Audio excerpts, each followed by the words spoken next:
प्रदेश अध्यक्ष भूपेंद्र सिंह चौधरी ने संगठन चुनाव से पहले संभल की घटना पर प्रतिक्रिया दी है और सीसामऊ विधानसभा सीट पर उपचुनाव की हार की समीक्षा की। उन्होंने कहा कि 2027 के चुनाव में सीसामऊ समेत प्रदेश की अधिकांश सीटें जीतेंगे।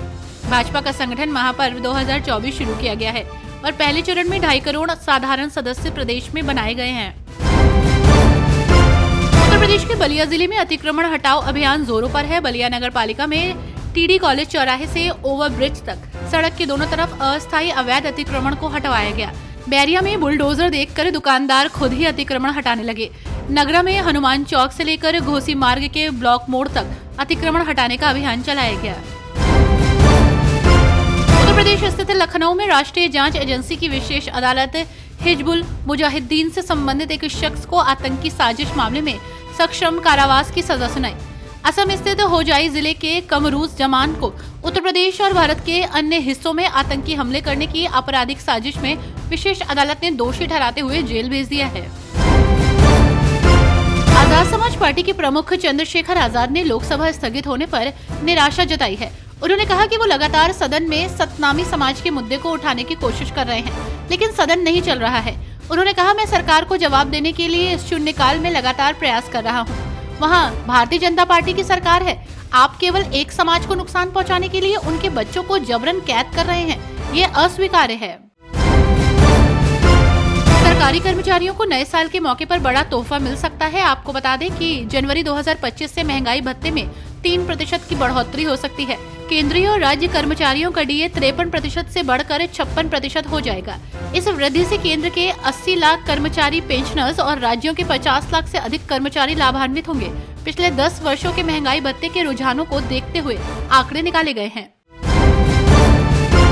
वित्त वर्ष 2024-25 के पहले 8 महीनों में देश भर में ऐसे 11,70,000 से अधिक बच्चों की पहचान की गई है जो स्कूल में पढ़ाई नहीं कर रहे हैं। शिक्षा राज्य मंत्री जयंत चौधरी ने सोमवार को लोकसभा में ये जानकारी दी है। सदन में एक लिखित सवाल का जवाब देते हुए चौधरी ने ये भी कहा कि ऐसे बच्चों की सबसे ज्यादा संख्या उत्तर प्रदेश में है। चौधरी ने कहा, शिक्षा मंत्रालय का स्कूल शिक्षा और साक्षरता विभाग प्रबंध पोर्टल संचालित करता है, जिस पर राज्य और केंद्र शासित प्रदेश स्कूलों में पंजीकरण नहीं कराने वाले बच्चों से संबंधित डेटा प्रदान करते हैं और उसे अपडेट करते हैं। कॉमेडियन और एक्टर सुनील पाल के अपहरण के मामले में नया मोड़ आ गया है। सुनील पाल की 2 ऑडियो वायरल हुई हैं, जिसके बाद ये मामला अपहरण की बजाय पब्लिसिटी स्टंट के लिए किया गया नाटक या कुछ और लग रहा है। हालांकि ये वीडियो ओरिजिनल है या फेक, इसकी भी जांच की जाना बाकी है। इनमें सुनील पाल की ही आवाज लग रही है। पहले ऑडियो में एक व्यक्ति फोन पर सुनील से कह रहा है कि जो आपने कहा हमने कर दिया, अब आप सही नहीं कर रहे हो। महाकुंभ में क्राउड कंट्रोल के लिए योगी सरकार की खास प्रशिक्षित माउंटेड पुलिस मेले में तैनात रहेगी। महाकुंभ में जल और थल दोनों स्थानों में उत्तर प्रदेश की प्रशिक्षित माउंटेड पुलिस करोड़ों श्रद्धालुओं की राह सुगम करने के लिए खास ट्रेंड है।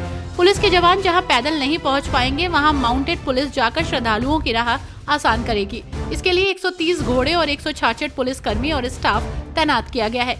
इसमें भारतीय ब्रीड के घोड़ों के साथ अमेरिकन और इंग्लैंड ब्रीड के घोड़े भी महाकुंभ में भीड़ नियंत्रण का काम करेंगे। सपा के राष्ट्रीय महासचिव आजम खान ने जेल से एक संदेश जारी किया है, जिसमें उन्होंने इंडिया गठबंधन को निशाने पर लिया है। उन्होंने कहा कि इंडिया गठबंधन रामपुर की बर्बादी पर खामोश तमाशाही बना रहा और मुस्लिम लीडरशिप को मिटाने में लगा रहा। उन्होंने मुसलमानों से अपील की है कि वे अपने वोट के अधिकार के बारे में विचार करें। फतेहपुर के ललौली खेड़ा की नूरी मस्जिद के एक हिस्से को बुलडोजर से ध्वस्त कर दिया गया। इसे लेकर ऑल इंडिया मुस्लिम जमात के अध्यक्ष मौलाना शहाबुद्दीन रजवी ने कड़ी प्रतिक्रिया दी है। उन्होंने कहा कि चंद फिरका परस्त ताकतों ने देश का माहौल खराब कर रखा है। जगह जगह मस्जिद और मंदिर के विवाद पैदा किए जा रहे हैं। शिक्षा और जनता की बुनियादी जरूरतों पर ध्यान न देकर हिंदू मुस्लिम पर ध्यान केंद्रित किया जा रहा है। गत दिनों बहराइच और संभल में दंगे हो चुके हैं, जिसमें कई लोगों की जानें जा चुकी हैं।